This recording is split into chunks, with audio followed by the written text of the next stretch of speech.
আরে বেটা কি হয়েছে? আরে কানার বাচ্চা, তোর জন্য আমার সাথে সগলি মজা করে আর কানার বেটা বলে আরে বেটা আমাকে ক্ষমা করে দাও। আরে না না, আমি এখানে থাকবো না। আরে বেটা এই ঠিকানাটা বলে দাও তো। আরে দাদাজি, ওখানে একটা ছেলে দেখতে পারছেন না, ওটাই ঘর। আরে বন্ধুরা, তোমরা যদি এই ছবিটিকে ভালোবেসে থাকো তাহলে ভিডিওতে লাইক করে চ্যানেলটিকে সাবস্ক্রাইব করে দাও। আরে চাচা কোথায় যাচ্ছেন? আরে বেটা এটা কি জুনাইদের ঘর? জুনাইদ স্যারের সাথে আপনার কিসের কাজ? আরে বেটা ওকে বলো তোমার বাবা এসেছে। ঠিক আছে চাচা। আরে মালিকজি, আপনার বাপ এসেছে। এই কানা বুড়োটা এখানেও চলে এসেছে।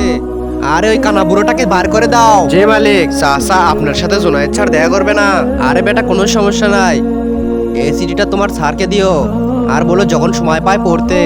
আরে স্যার, এই চিঠিটা আপনার বাপ দিয়ে গেছে। আরে বেটা তুমি যখন ছোট ছিলে তখন তুমি পড়ে গিয়ে তোমার একটা চোখ নষ্ট হয়ে গিয়েছিল। তখন ডাক্তার বলেছিল তুমি একটা চোখে দেখতে পারবা না। তখন আমার একটা চোখ দিয়ে তোমাকে দুনিয়া দেখার সুযোগ করে দিয়েছিলাম। যারা যারা বাবাকে ভালোবাসে কমেন্টে বলে দাও।